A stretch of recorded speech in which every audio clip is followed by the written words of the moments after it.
Hello, everybody, and welcome back to Odin's Movie Blog. I am the critic who is a cynic. Hope you're doing well. And today we're talking about the forecasting going on right now for the Star Wars Rise of Skywalker box office, and the numbers really aren't looking that great in comparison to the other two films in the sequel trilogy. Now, the numbers are still looking well enough for the film to potentially make some profit, even to hit the billion-dollar mark. However, based on these early projections, it seems that it's going to make overall less than what both films have made. So that would, of course, be the over $2 billion of The Force Awakens and the $1.3 billion made by The Last Jedi. This film is probably set to make around 1.1, maybe even as much as 1.2 billion at max, and I would say probably closer to the $900 million mark at its minimum. $850 million is about the lowest I'm willing to go with this one. Anyone trying to say anything lower than that isn't really paying attention to the box office and really isn't paying attention to what is going on in the current age of Star Wars right now. So here we go, going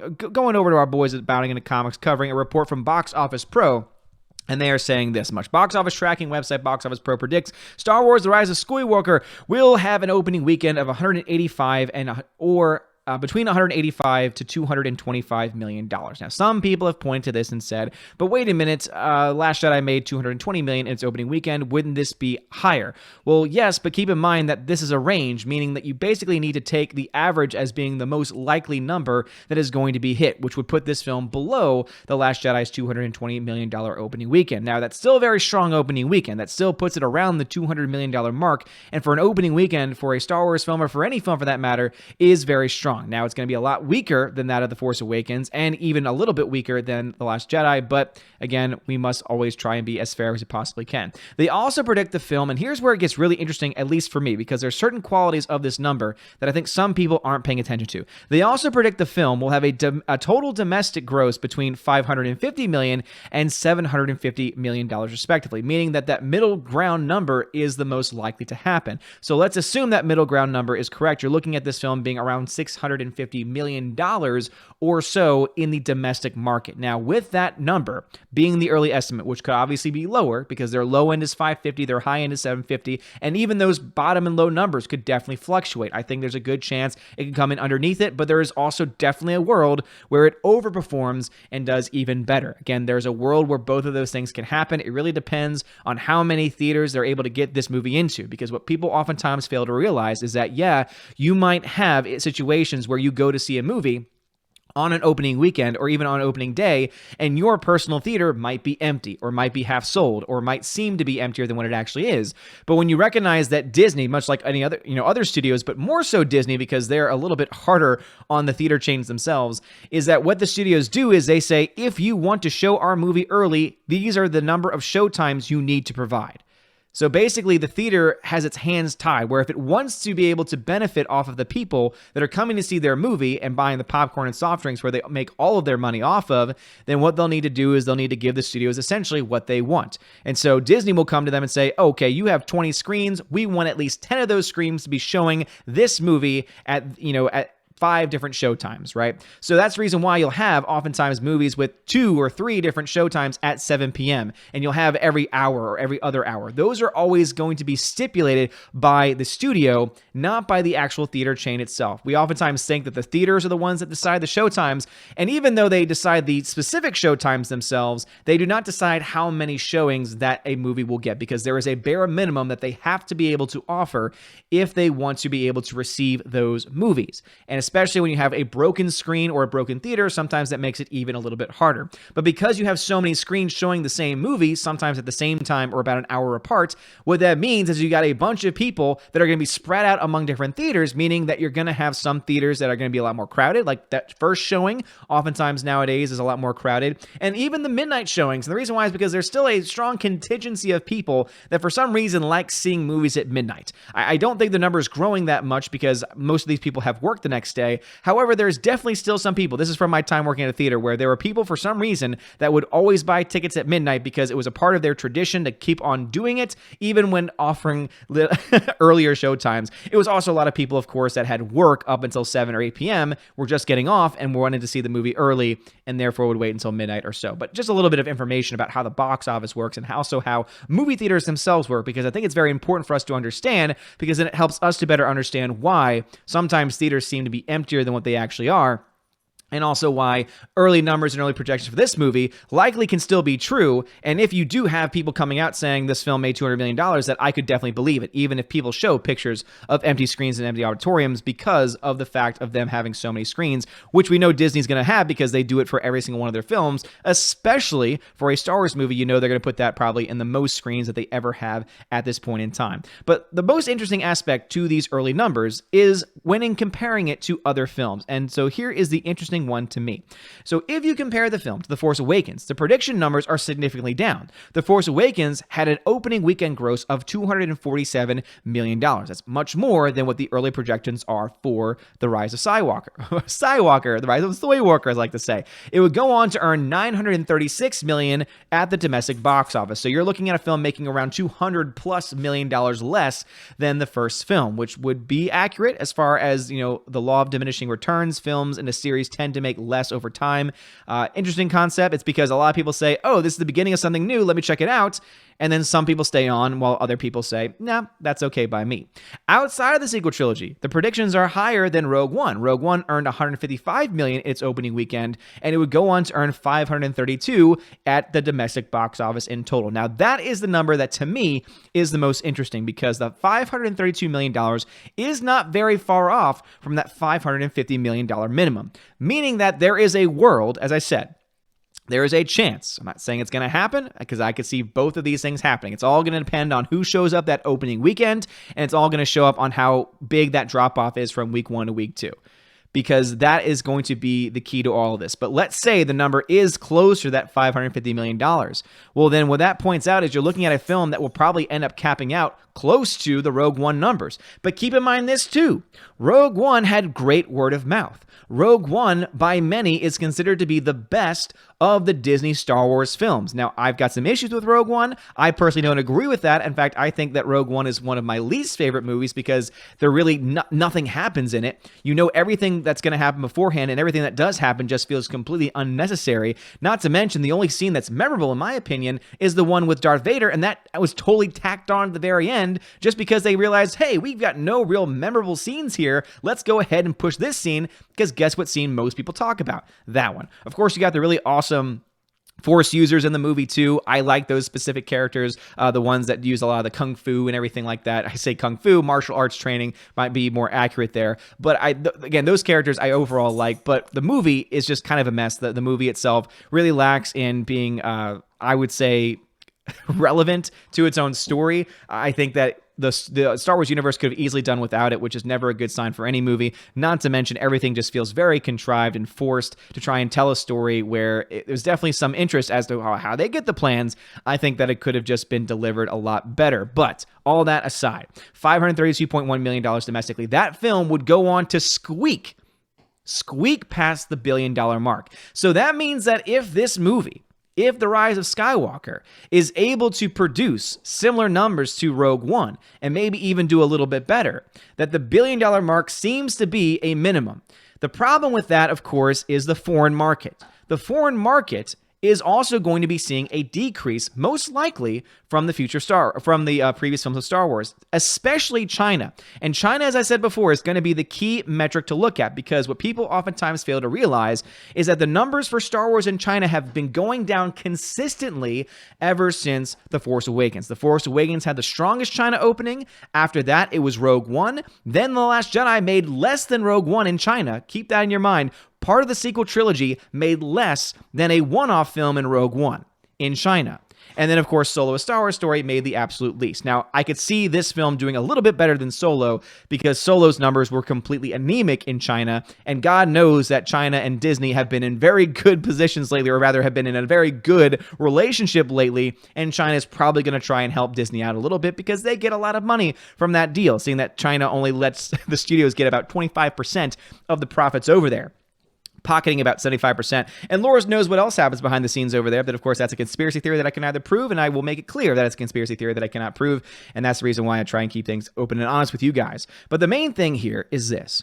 Let us assume that this film, The Rise of Skywalker, does worse in China than Rogue One did. That seems to be a likely scenario, because China has really up to this point not shown itself to be very pro Star Wars, especially seeing that Rogue One brought in characters that were trying to appeal to the Asian market and it didn't work. Again, it made less than what The Force Awakens had made, and not by small margins. I would say that because this movie doesn't really have that, because they try to do the same thing. In some ways, they try to justify it by saying, oh yeah, Rose Tico is going to be a major character here because we want to try and appeal to the Asian market, but that character really didn't resonate with a lot of people. And I would say that that was a pretty big fail, if that indeed was their mindset. Again, obviously, it's hard for us to prove mindsets. It's really it's up to us to try and decipher what's going on behind the scenes.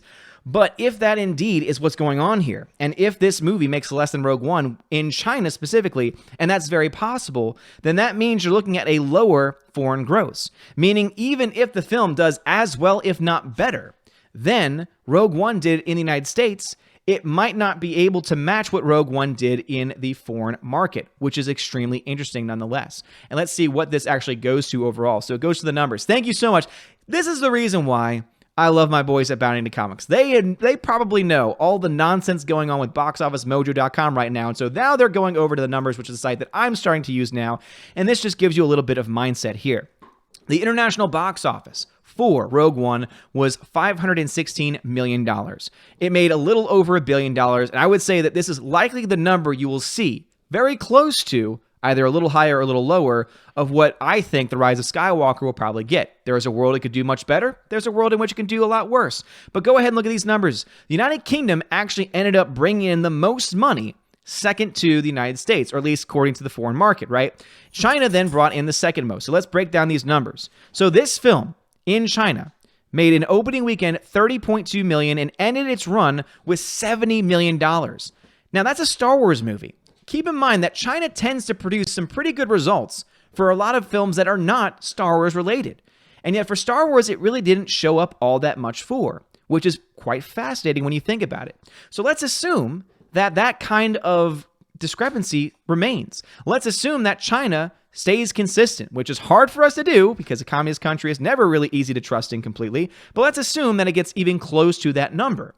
If it, or rather less than that number, if again, our mindset of Star Wars has shown not to be that interesting to the China market would have gotten into this a long time ago. They haven't really bought into it at this point. So why would they buy into it now?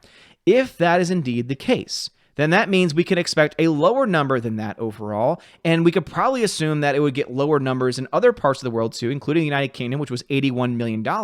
And if it does come in lower than that film, we could potentially see a situation where this film does not do as well as Rogue One did in the foreign market while performing better in the domestic market.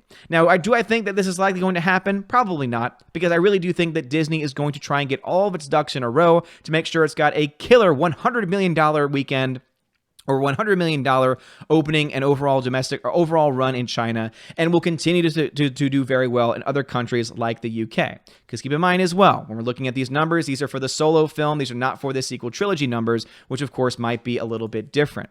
But with all of that being said, let me see, do they mention The Last Jedi here? Because I would like to be able to look at those numbers if I possibly could, because I think that might give us a little bit more of a little bit better of an explanation for this film. So let's see here. Let's go ahead and add in The Last Jedi, because I think that would probably be the fairest way. Again, I like to be fair on the channel, and sometimes I like to do things live, as you all know. So The Last Jedi's box office numbers are going to be important because this is going to be the last sequel trilogy movie that we have to relate it to. So let's go ahead and look at its international sales. So as you can see, the United Kingdom showed up pretty good numbers for it. And the United Kingdom ended up putting out $111 million. So actually more people saw this film than Rogue One. That actually makes a lot of sense for me as far as the UK is concerned. This one probably meant a lot more to more people over there because it's a part of the Skywalker saga, as it's now been dubbed. And so more people would show up for that than for Rogue One, which was a one-off. But here's that information that I mentioned beforehand. Look at how different it is than Rogue One. The Last Jedi made $41 million total in China during its run. Remember what Rogue One made? Rogue One made around $70 million. This is the reason why I don't think the foreign number is going to be nearly as a guaranteed result for The Rise of Skywalker. Because I honestly think that Rise of Skywalker will probably fall somewhere in between. There is definitely a world in which the film does worse than this movie did, because that would seem to make sense. If the first movie, The Force Awakens, made a lot of money, and then Rogue One made a little bit less, and then the next movie made less, and the next movie made less, why would the Chinese market want to actually show up to those movies? Of course, again, unless you take into account the Chinese conspiracy theory, which now with everything we're learning about China and all the teams all the groups like the NBA and Disney and all the dealings that they're doing with the censors to try and make money, seems to me that there could be a case there more so than not. But of course, I will still say that's conspiracy until we find actual evidence to the contrary. But it is fascinating to look at these numbers because it does make us realize that there is a world where China does not make up the vast majority of its foreign market. And if that is indeed the case, that makes it much harder, as you all know. Because of Joker not having China and yet still doing well, it's made it that much harder. Because let's say Joker did get a China release, it would have reached the $1 billion number at this point. But it hasn't, because that's a large market. But the fact that as large of a market as China is, that even the Last Jedi, the last of the sequel trilogy films to come out until the Rise of Skywalker, made $41.2 million, seems to indicate that China is not buying into Star Wars. And even if they were able to convince more people to show up in their communist ways, I can't see it getting much higher than the $70 million made by Rogue One, because that just doesn't make any logical sense. And that's the reason why that's the number I'll be looking at for its opening weekend and also for its entire run, because if we see a discrepancy between the China's numbers, I'm going to ask the question, so why did people in China go to see Rogue One, not see Rogue One, then not see Star Wars Last Jedi, and then not see Solo, and then all of a sudden now they're wanting to see this film? That doesn't make any damn sense whatsoever. However, as I keep saying, this is something that we need to look at. This is something we need to pay attention to, because I don't see a world where the film does as well as this film right here. As you saw, the early projections for this movie, the early range for the domestic totals for this movie are between $550 and $750 million. That would put it close to or possibly even above that of The Last Jedi. We all know how toxic The Last Jedi was. We all know how much that divided the fandom. And we all know how many people have since left Star Wars or just don't care about Star Wars anymore because of this movie. When we take all of those things into account, it seems more likely that we'll get closer to the $600 million number domestically. And because of because of China not being as excited, and probably other markets too not being as excited, I could see this number also being a lot closer or a lot smaller, which is the reason why my number range is still 850 to 1.1, max $1.2 billion. Hopefully all this makes sense, and let me know, what are your thoughts about this? Do you think that we'll see the Rise of Skywalker making these numbers domestically? Do you think it'll be a little bit higher or a little bit lower than this? As I've said, I see worlds because the normie audience is strong. We live in a world now where a freaking Lion King remake that looks awful and has no soul and no heart to it was able to make $1.6 billion. We live in a world where a crappy movie, or rather crappy storytelling like Endgame. I know not everyone's going to agree with me there, but crappy storytelling like also Toy Story 4 and other films from Disney, Aladdin, have been able to break that $1 billion mark. And it's not because people are buying out. It's not because Disney's buying their tickets. There's no evidence of that at this point. And even if they were, it would not be enough to make that much of a difference. Because I went to the theaters when those movies came out, and guess what? People were there. I have friends that have kids, and even though they are not huge fans of Disney's and what they're doing with their more adult-themed films, they have kids, and they want their kids to be entertained for an hour and a half, 2 hours. So they don't care if the movie's good. They just want their kids to be entertained. And Disney is providing that. Disney is providing that outlet for a lot of these people. And so we live in a world with that happening. And that means that we live in a world where this number could be higher. But we also live in a world where this number could be lower. Because we know the Phantom Menace has grown significantly. More and more people are tired of Disney's nonsense. Now you've added another level to the equation, and that is the fact that you now have a world where the Hong Kong protests are happening. And you have Disney that's playing ball with the Chinese government. And you have all these different groups and organizations. You have now protesters in China and Hong Kong burning jerseys of LeBron James, holding American flags. And I would say that there's a very good chance that you could potentially see them taking these movies, taking Disney and other companies working with these communist regimes in China, and the audience is there saying, yeah, screw you. But what do I know? I'm just a guy with a YouTube channel. Let me know your thoughts about this and all the things we talked about in the comment section below. If you like this video, smash that like button. Give me a subscribe. It helps me a lot. You are all amazing and beautiful people. Have a wonderful day. And as always, God bless.